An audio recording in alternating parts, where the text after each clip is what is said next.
Well, welcome everyone to today's virtual book talk featuring the three co-authors of a brand new publication, The Campaign for Woman Suffrage in Virginia, which is based on an incredibly rich collection here at the library, the Equal Suffrage League collection, and has been published in connection with the library's current exhibition, We Demand Woman Suffrage in Virginia, commemorating the 100th anniversary of women gaining the right to vote.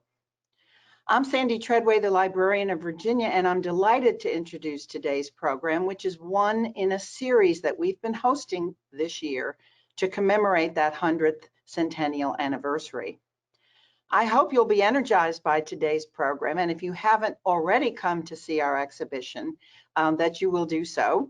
We've extended it into 2021 so that there's plenty of time for you to visit. We're open Tuesdays through Fridays, 10 to 4, and you can just walk in and don't need an appointment. I hope too you'll put the book that we're discussing today on your must-read list and that you'll consider purchasing a copy from the Virginia shop.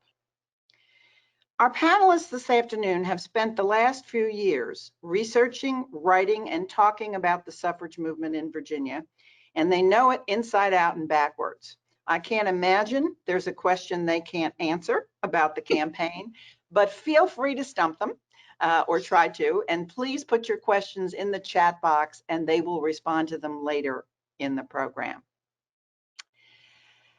So the panelists today, beginning in the order that they're on the presentation slide. The first is historian Brent Tarter, who is a founding editor of the library's Dictionary of Virginia Biography project. Brent retired a few years ago from the library, and since then, he has been extremely generous and prolific in sharing his vast knowledge about Virginia history with all of us. He's written several major books, most recently, The Sweeping Virginians and Their Histories, which was published earlier this year and issued by UVA Press. Mary Julienne is a historian also with the Library of Virginia. She's with our Education and Outreach Department, and she's an editor of the library's Dictionary of Virginia Biography project. And I would say she's probably our most knowledgeable staff member on our women's history resources and collections. Barbara Batson is the library's exhibition curator, and in addition to the research she conducted for the Campaign for Woman Suffrage, she also planned and installed our current We Demand exhibition, which features some of the most interesting and important documents and artifacts from the suffrage campaign, as well as some fascinating footage from the early 20th century. Barbara, Mary, and Brent are here today to tell you what surprising new things we've learned, or they've learned, and you'll learn if you read the Campaign for Women's Suffrage, and to share how what we've learned, this new information, has really changed our view of the Virginia suffrage movement. So, Brent, Mary, Barbara, the floor is yours.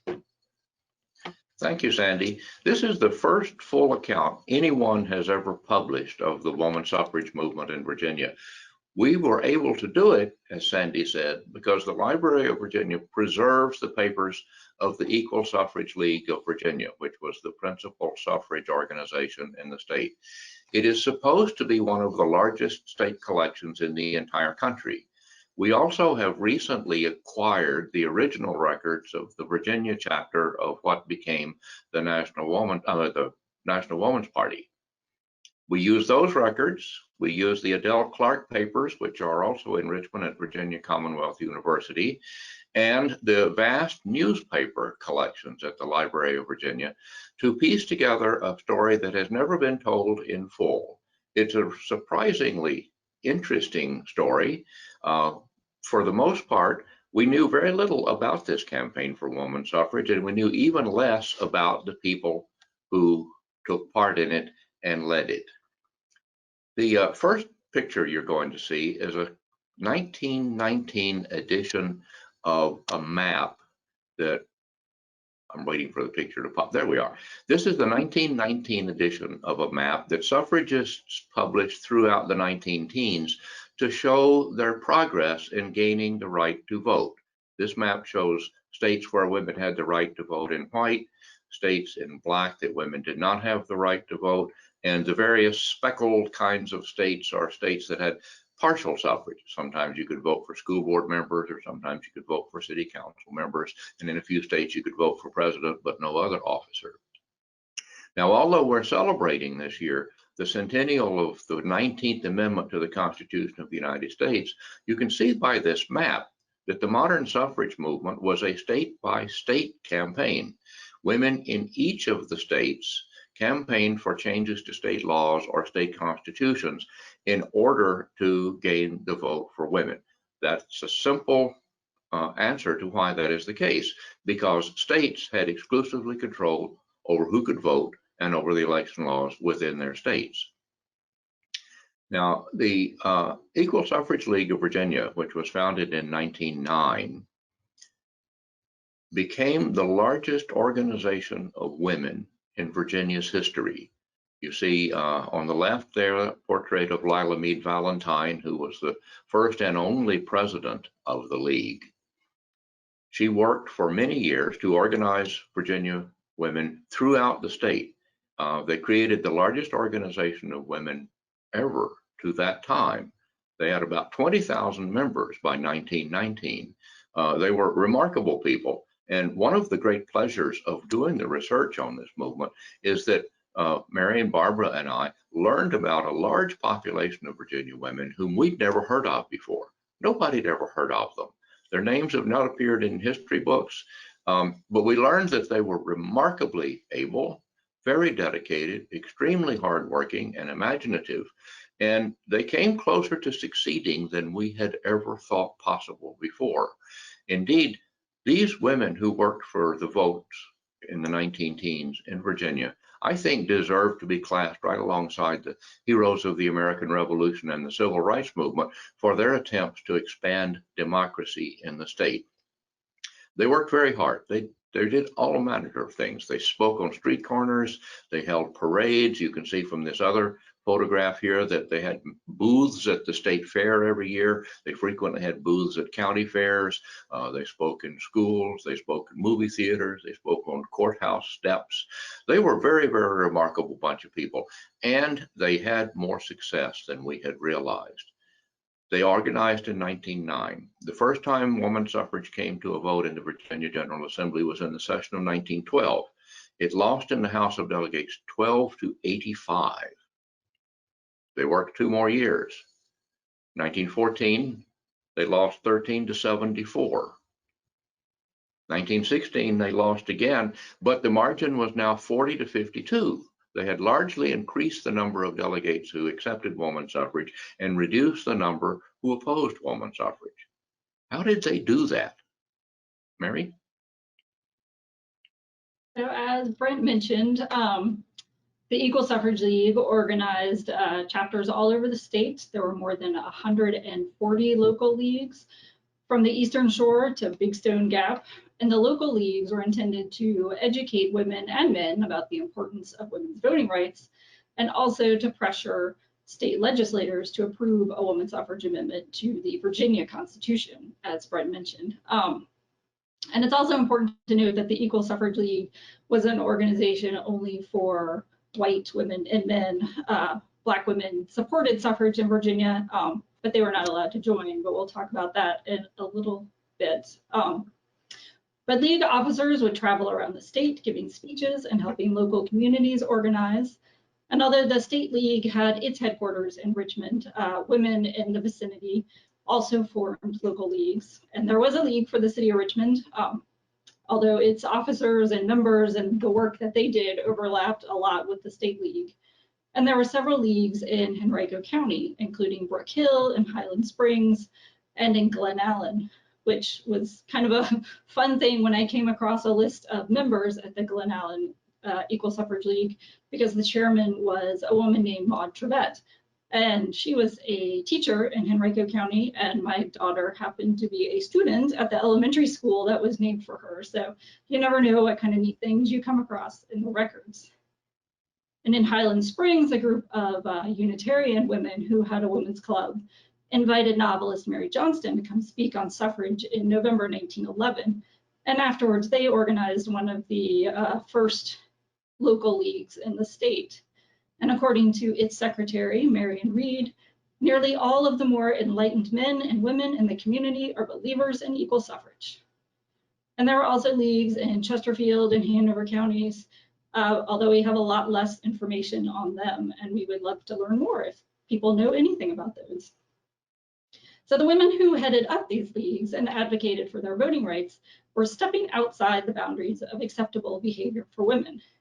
Lynchburg Equal Suffrage League President Elizabeth Langer Lewis was a member of an old Virginia family, and she also happened to be the aunt of Nancy Astor, who was the first woman to serve in the British Parliament. But Elizabeth Lewis did not always approve of all the old Virginia ways. She told a General Assembly committee in 1912 that in nothing is the tyranny of tradition more manifest than in this reluctance to accord to woman her equal political rights.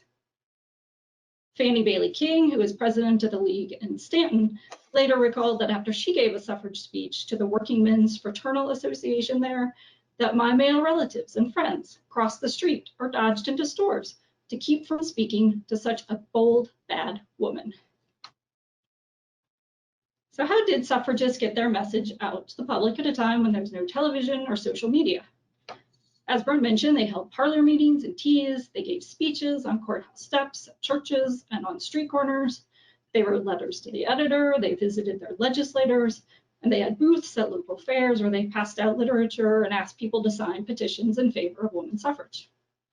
In Richmond, Equal Suffrage League members regularly staffed a booth at the state fair. In 1915, a local newspaper remarked that the words suffragist and fair are becoming almost synonymous terms. For no fair will be held in Virginia this fall, unornamented by the floating yellow banners of the suffrage cause. Women also organized public rallies on National Suffrage Day, including in Norfolk, Roanoke, Lynchburg, and Richmond. And the photo you see on the Capitol steps is one of those rallies in 1915. And a public way to attract attention was participating in parades.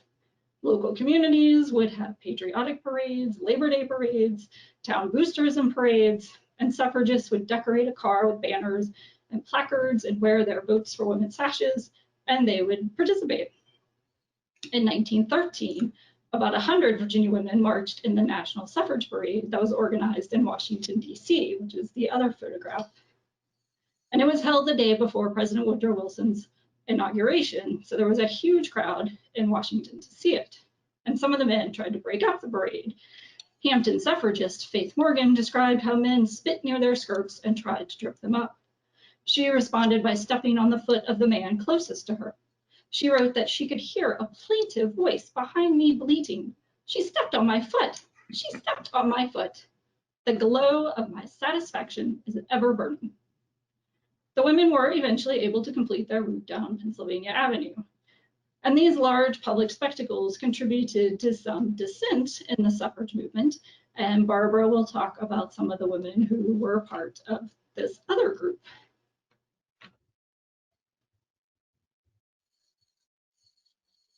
Slide. It should be coming. Got it. So you just saw a photograph of the 1915 Suffrage Day rally on the Capitol steps. So it was a little hard to notice that there were a couple of other groups of people who were there. And about 6 weeks after the Capitol rally, a group of women broke with the Equal Suffrage League of Virginia and formed the Virginia branch of what was known as the Congressional Union for Woman Suffrage. It was an organization founded by Alice Paul in 1913. Now, the Congressional Union chose to focus its attention on the passage of an amendment to the federal constitution, not the state constitution as advocated by the Equal Suffrage League. And here you see on the right, its founder and chair, Sophie Rose Gooding Meredith. Did I get that name right, Mary? I hope. She was the chair of the Virginia branch. She had been a founding member of the Equal Suffrage League, but had come to realize that the state-by-state strategy of the national organization and the Equal Suffrage League was just going to take way too long.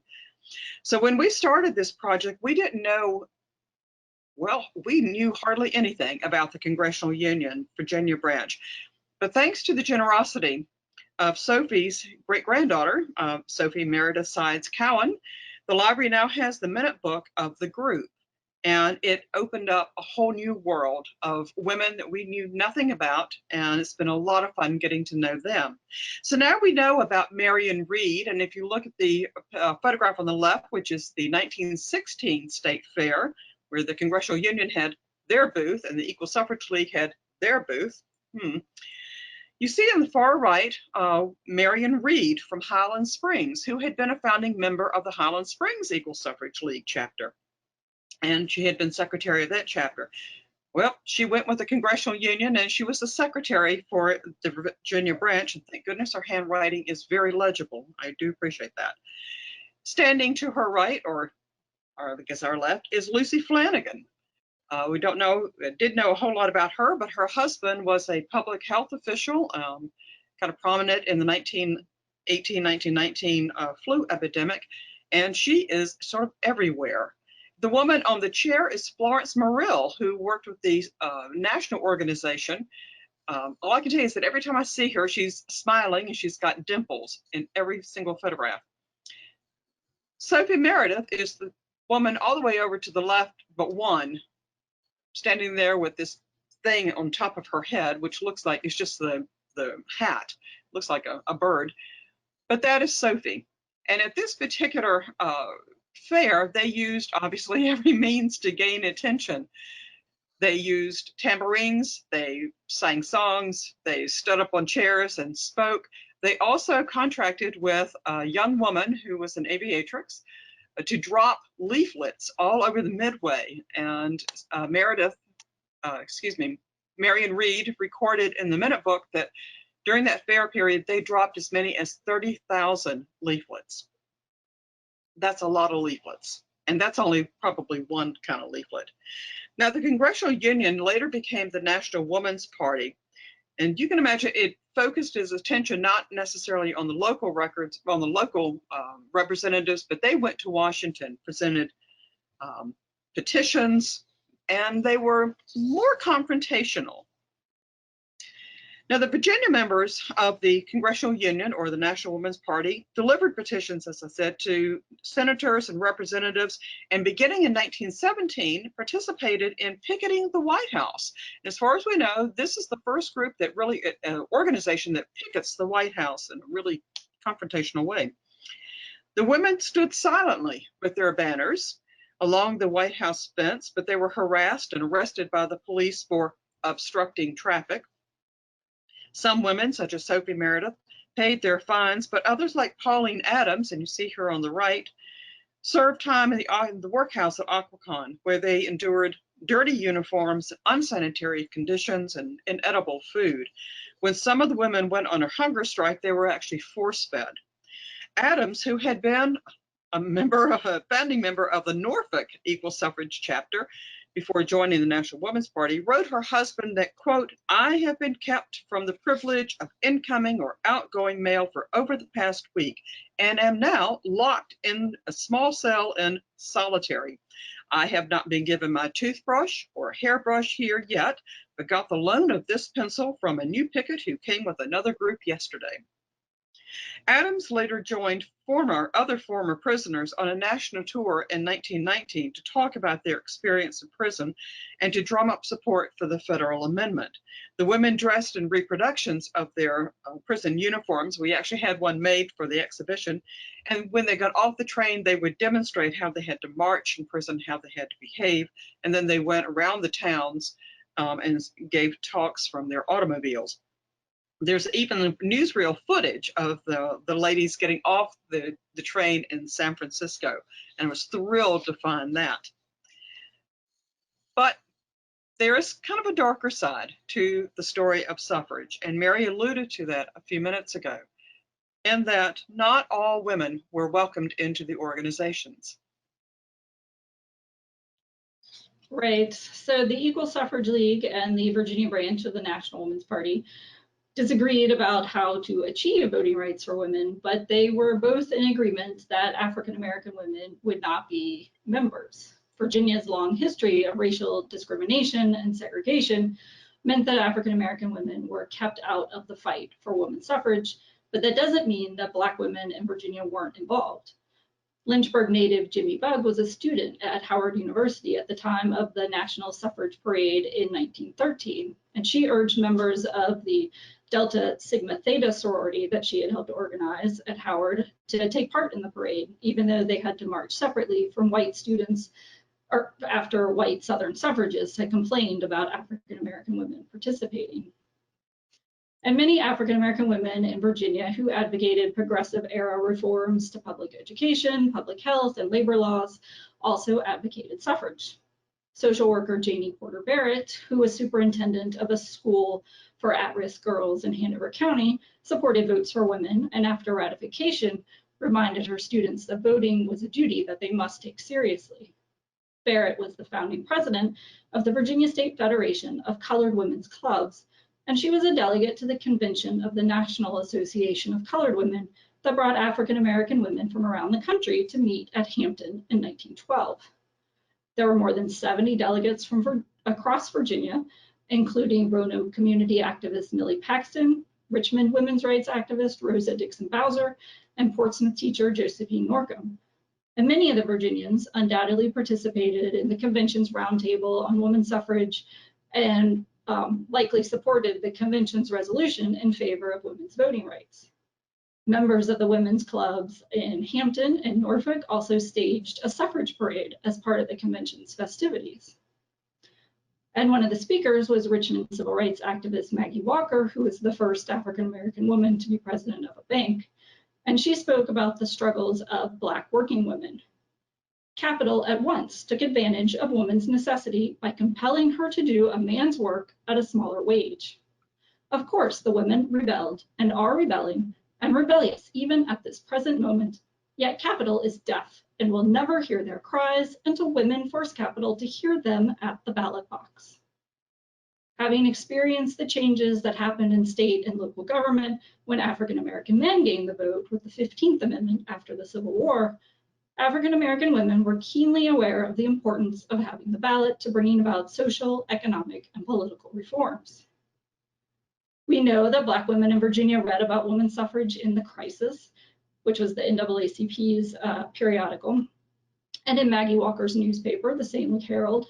They held public debates, and they attended public speeches given by suffragists.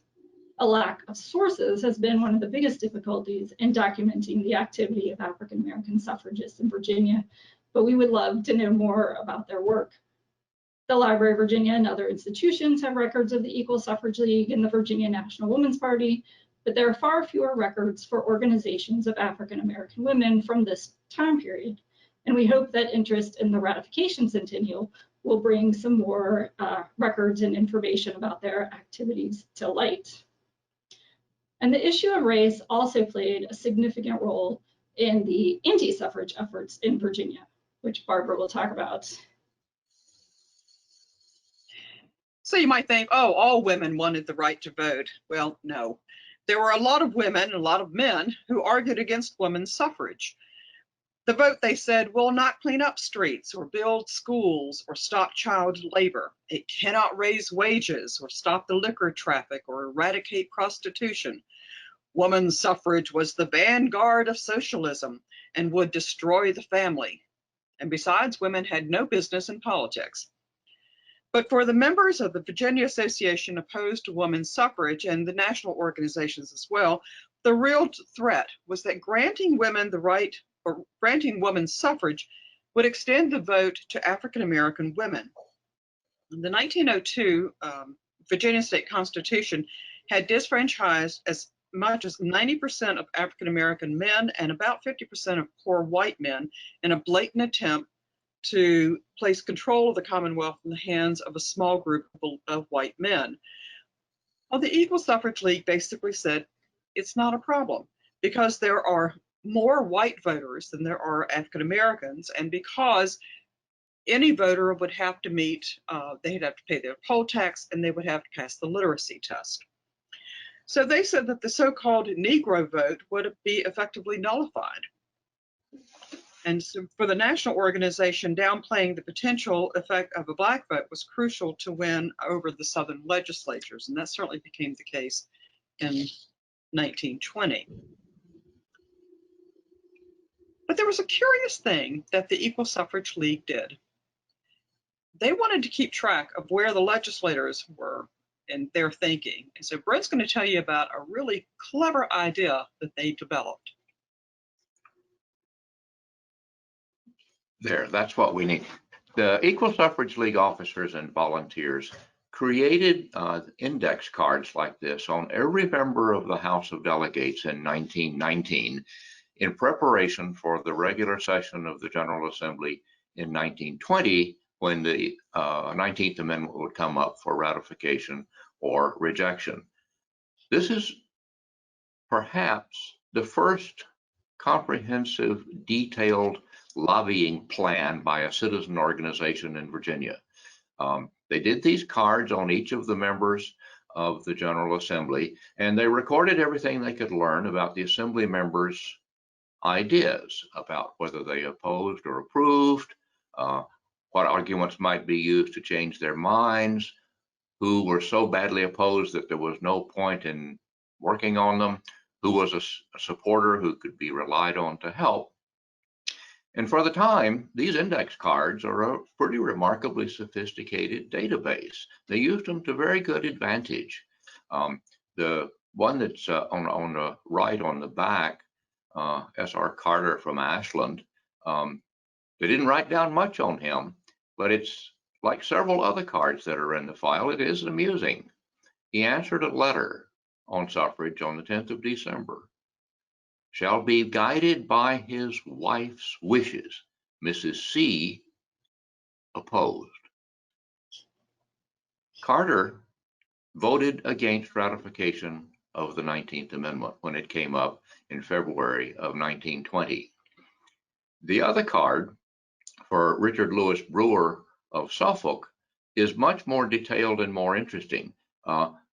Brewer was elected Speaker of the House of Delegates in January of 1920, which means that in 1919 he was already one of the most influential members. Equal Suffrage League officers and members met with him several times during the autumn of 1919. They noted how he had voted on suffrage issues in earlier assemblies. They caucused with him, and Richmond suffragist and artist Adele Clark interviewed him late in 1919 and actually plotted legislative strategy with him. By then, Brewer was in favor of woman suffrage. However, he told Adele Clark that he thought the campaign in the General Assembly should start in the Senate, not in the House. He thought they had a better chance of success in the Senate, and that if they succeeded and got the 19th Amendment through the Senate, that would improve the chance in the House of Delegates. And then he suggested, you should try to amend the state constitution. That would be easier.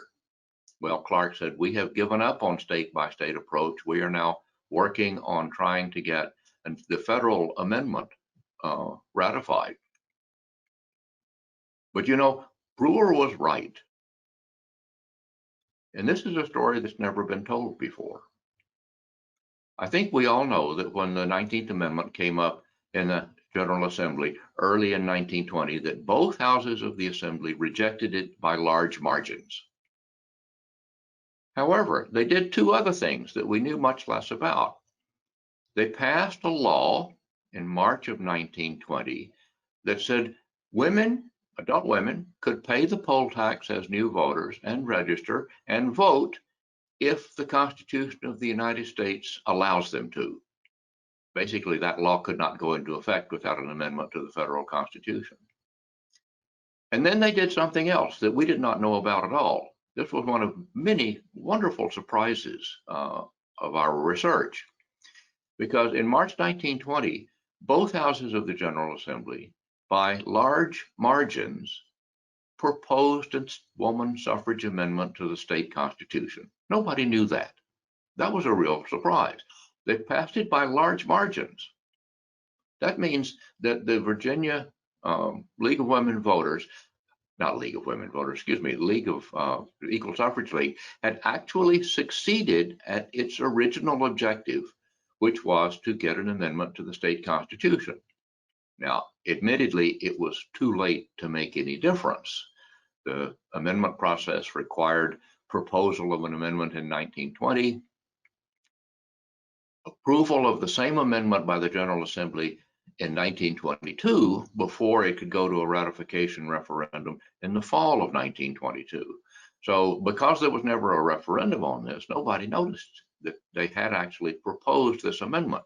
It was too late to succeed, but they did almost succeed in their original objective. That means that the woman suffrage movement in Virginia was not a failure, as we have always understood it to be. It was very nearly a success. That they came that close to succeeding is an extremely remarkable achievement. So yes, because of what they called the machinery bill, women could register and vote even after since the 19th Amendment was ratified after the deadline for paying your poll tax in Virginia. And when the 19th Amendment was ratified in August 1920, the editor of the Roanoke World News urged white women to register, even if they had opposed votes for women, in order to avoid what he called a return to the horror of Reconstruction days, by which he meant, of course, African-American men voting and being elected to office. In Tazewell County, the editor of the Clinch Valley News was unusual in expressing his opinion that white and Black women owe it to the country and to themselves to exercise the right of suffrage. Voter registration was a more complex process 100 years ago than it is today. First, a woman had to pay her poll tax, and as Barbara mentioned, that became part of the state constitution in 1902 to limit voting by African-American men. And since women were able to register as new voters, they only had to pay $1.50 for 1920, instead of having to be paid up for 3 years, which was normally the case.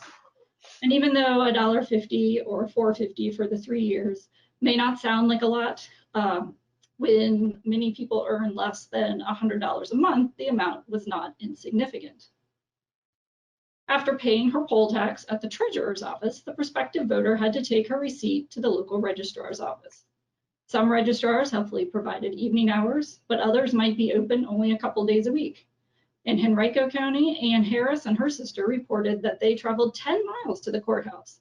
But to our chagrin and disappointment, we were told that we could not register except on Wednesdays and Saturdays from 9 to 2. And more than one registrar in Virginia resigned rather than register women to vote.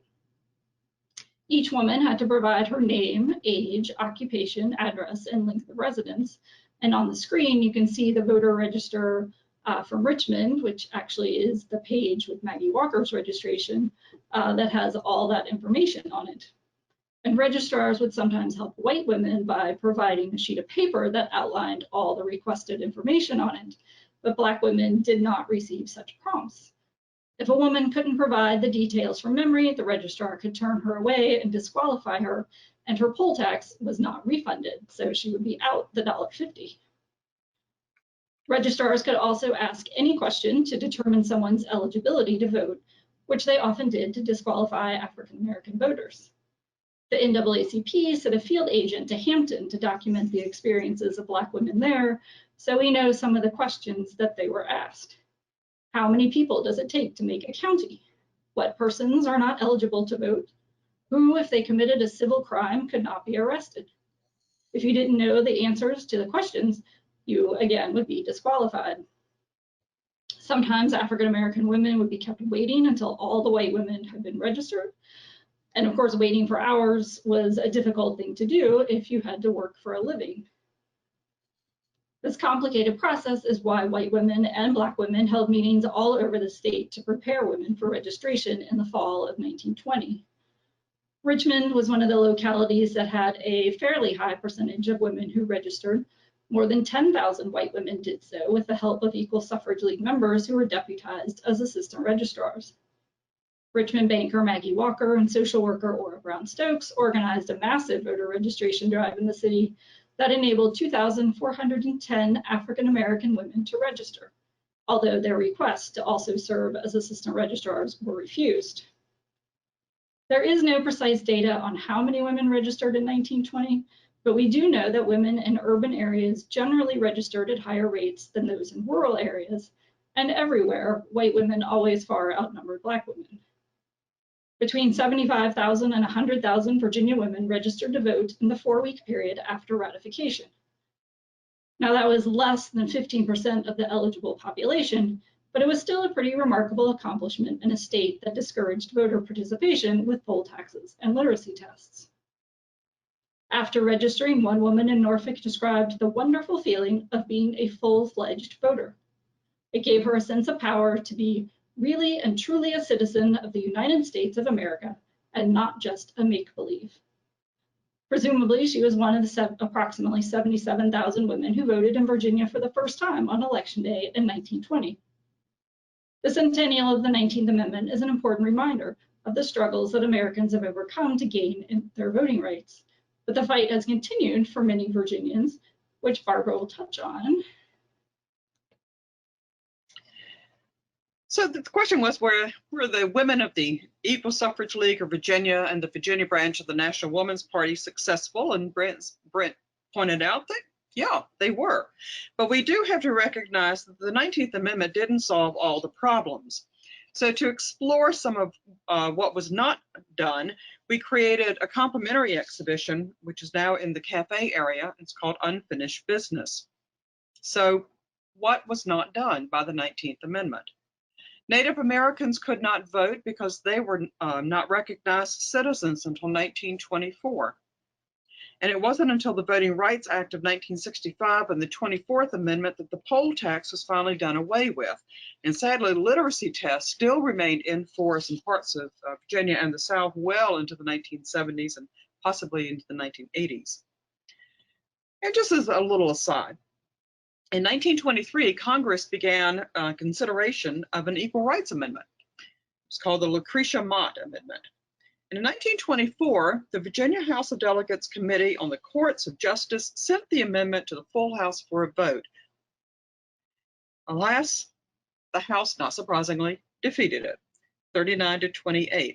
But as Marianne E, Secretary of the National Woman's Party for Virginia, pointed out in her report to the national organization, 28 votes in favor of a blanket equal rights bill in the state of Virginia was nevertheless regarded as a long step toward victory.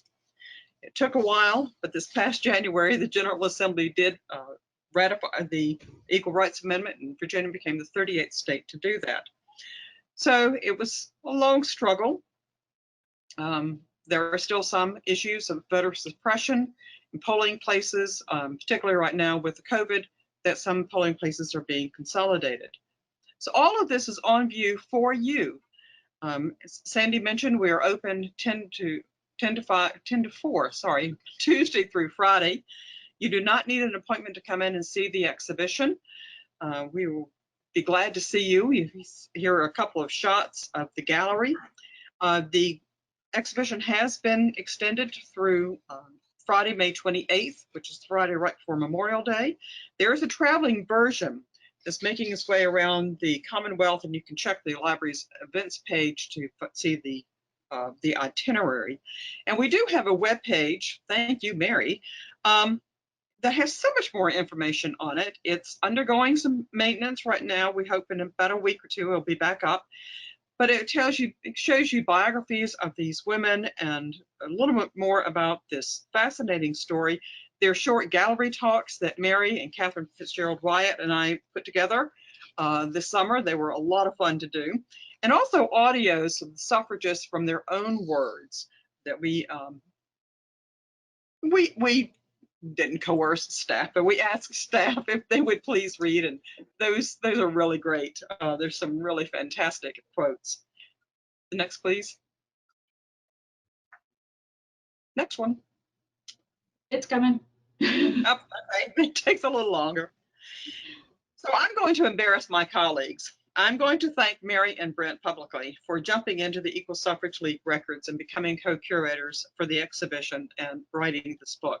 When we started the project a couple of years ago, we thought we knew the story, which was one of failure, as Brent said. After all, Virginia General Assembly had refused to ratify the 19th Amendment. But there was a great story lurking in the records, and we have come to know the remarkable and courageous women who stepped boldly into the public arena for a cause that they knew was right. And we're still learning about the campaign for woman suffrage in Virginia. Every time we give a talk, we find something new to learn, to share with you. So let's honor the women of the Equal Suffrage League and the Congressional Union, Virginia branch, and yes, even the women of the Virginia Association opposed to woman suffrage, and vote. If you haven't voted yet, remember Election Day is coming up on Tuesday, November 3rd.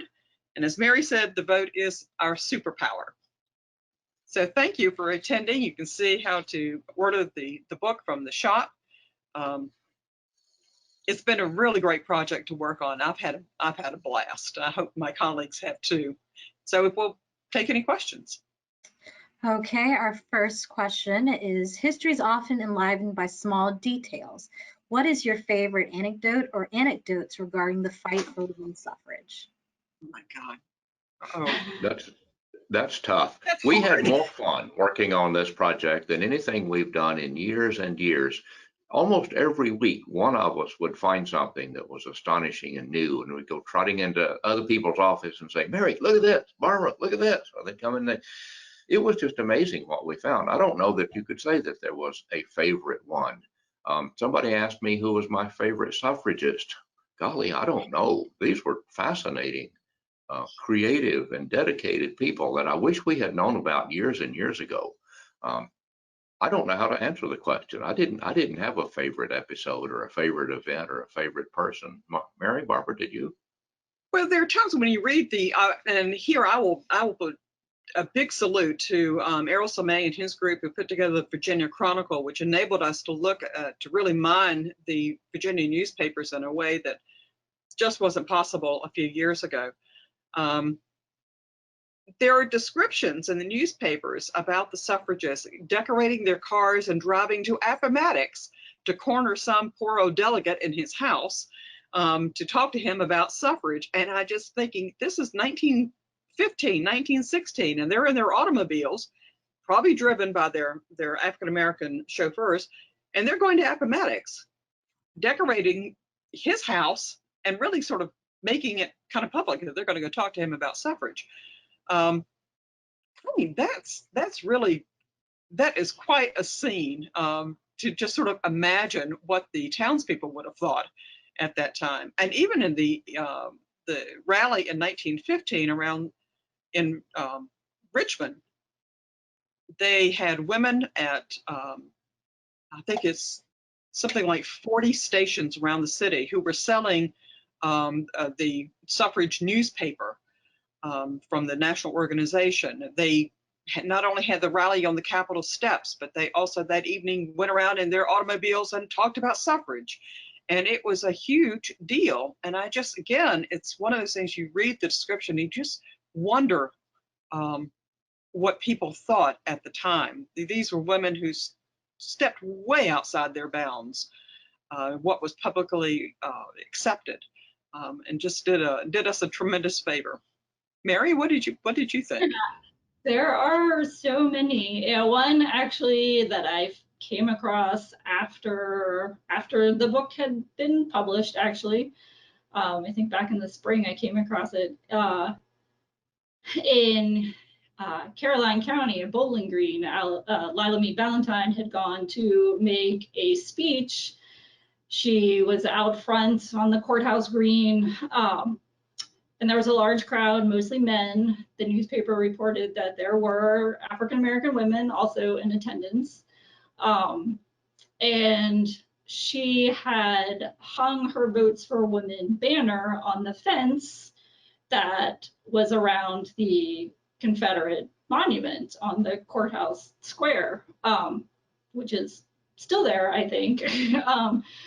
But there was an anti-suffragist who was a woman who had been, one of the fundraisers for that Confederate monument, who came and, tore down the banner and told Lila Mead Valentine, how dare she desecrate such a space with her flaming banner with votes for women. So that is sort of just an interesting story to think. But here, there was a crowd reported to be, about 100 or so people, and Lila Mead Valentine was speaking for an hour or more.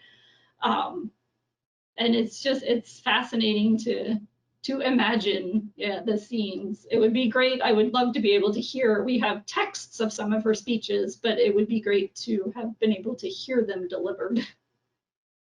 Yeah, I agree. All right, our next question. I know that some propertied white women in Virginia voted before 1807. Do you know of any efforts or support for women's suffrage during the early national era? We actually do not know that any women voted in Virginia but before the 20th century. The laws were pretty clear that they could not. There was a short-lived, not very successful woman suffrage movement begun in Richmond right after the Civil War by a woman named Anna Whitehead Boddicker. She recruited men and women. She brought some national woman suffrage leaders to Virginia to speak on suffrage, but it never gained much traction. And then later up in the 1880s, what's her name, Langern from Lynchburg created a state, Ora Langern created a woman suffrage organization. It lasted about 5 years, but she was also unable to generate much traction. It's really not until early in the 20th century when we have the progressive period and women became extremely involved in a large number of reform movements to improve public education, to improve public health, to pass child labor laws that would reduce the length of time that women could be forced to work during the day. Women became very, very energized and very much engaged in that progressive campaign. And it's just the same time that the woman suffrage movement comes about. And women who were involved in all of these reform movements realized that they had a better chance for success if they could vote. And so to a certain extent, the woman suffrage movement united these various progressive movements in one larger campaign. And I think that's why they were successful. It's a lot about timing in politics. Okay, our next question. The history of African-American women's fight for suffrage is disparity. What kept you on track chronicling their fraught aspect of history? Well, it's important to not leave them out because they were fighting for women's right to vote. They just were not accepted as part of the movement of white women in Virginia. But like I said, in the St. Luke Herald, which was the newspaper that the association that Maggie Walker was the head of, they had a weekly newspaper, and there is not a complete run in the newspaper. There are some scattered issues, but she definitely kept the issue of suffrage in front of her readers through there. There are a few newspaper tidbits mentioning, public debates on the issue of women's suffrage, which, happened in white communities as well. Mary Church Durrell, who was lived in Washington, D.C., and she had been president of the National Association of Colored Women. One time she wrote in the Crisis that she did not understand how anyone with a drop of African blood in his veins could oppose women's suffrage. But there was definitely, mixed opinions in the African-American community in Virginia, the same as the white community. Actually, when the Richmond News Leader, I think it was the Richmond News Leader, one of the newspapers in Richmond had an essay contest for the best essay against women's suffrage. And the essay they selected as the winner turned out to have been written by an African-American woman, And so they actually, I think as far as I know, they never actually ran the winning essay for that contest.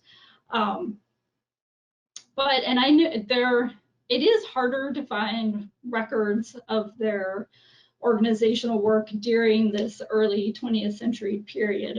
There are definitely more records for African American women's organizations later in the 20th century, but I know there have to be some more out there, and we would love to know more about, like the fact that we know that Hampton and Norfolk women's clubs staged a suffrage parade when the National Association of Colored Women had its convention at Hampton. It would be great if there were like some photographs of that. We would love to be able to turn up some information like that. Okay. We would also be very glad if people would ask their grandmothers, go to their public libraries, and look for more information about the local suffrage leaders in Virginia. We know quite a lot about the state leaders, and because of the biographies that Mary coordinated researching and writing for our Dictionary of Virginia Biography, we now know a lot about leaders, but we still don't know much about members. And for some of the chapters in some of the smaller cities and counties, we know very little at all. There may be records that survive that we're not aware of yet.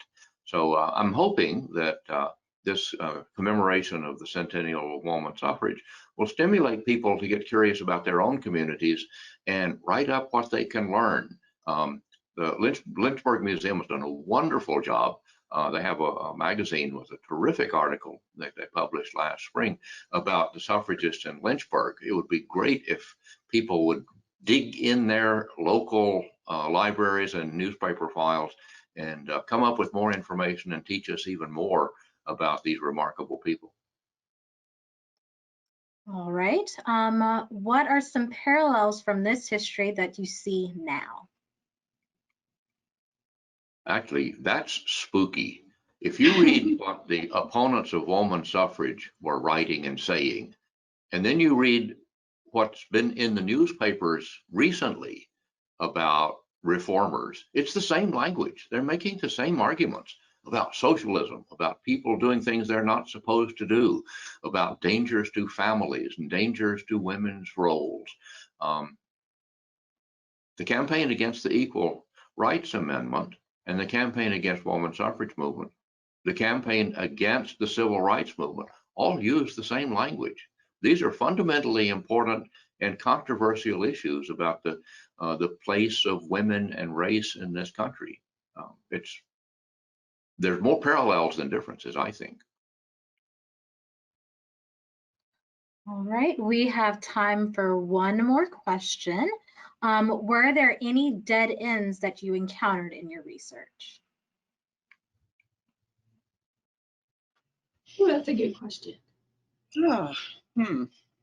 We went farther in finding out some things than we thought we would be able to. We found much more about African American women's activities than we feared that we would find.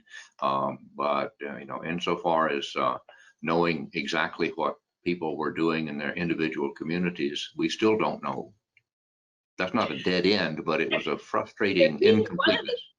One of the things that hurts that you sometimes end up in a dead end is if you have communities that like didn't have a local newspaper, or that their local newspaper doesn't survive. It makes it a lot harder to find out what was happening there, just because they would often report if the the local league was having a meeting, or like there were some good reports from like the Big Stone Gap newspaper about some of the work the women were doing there.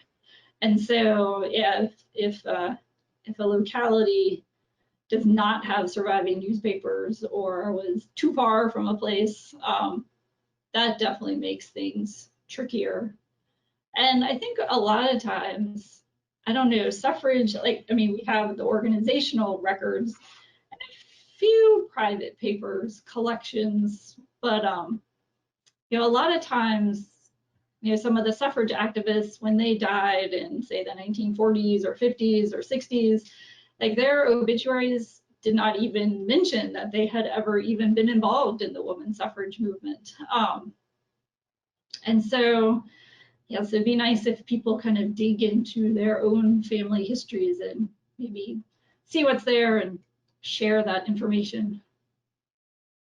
And it would be great if we had more photographs of suffrage Yes. events and of suffragists as well.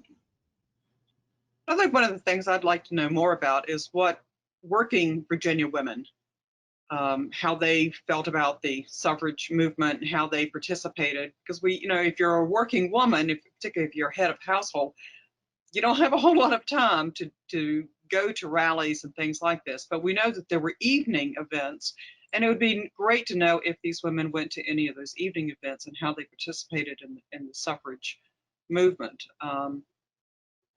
I don't know of Right. any organizational records that survive that even give us a glimmer of what that aspect of the suffrage movement was like. Yeah, we know just a little bit. Lily Barber, who was a labor or activist, she had been a member of the Garment Workers Union in Roanoke, and then she later became a inspector for the Department of Labor for the state. You know, she was an active suffragist. She would go to meetings of labor groups and speak on suffrage, or like we have a letter from her to Lila Mead Valentine saying, you know, there's a group of textile workers meeting in Danville. Can you go speak to them about suffrage? And Lily Barber would go to you know, suffrage meetings, and she would speak about the labor movement and working women. She when she spoke at the Equal Suffrage League meeting one time, you know, she says the ballot in our hands is the only thing that will help us, you know, achieve legislation that will help working women. So yeah, it would be nice to, we have some little, some insights into the suffrage movement and the labor movement, but it'd be nice to know more about that. Well, there are no more questions. I want to thank Mary, Barbara, and Brent for presenting today. And stay tuned to the Library of Virginia's educational website once it's back up and running for more information on this book and our exhibit. Thank you. Thank you. Thank you. Thank you.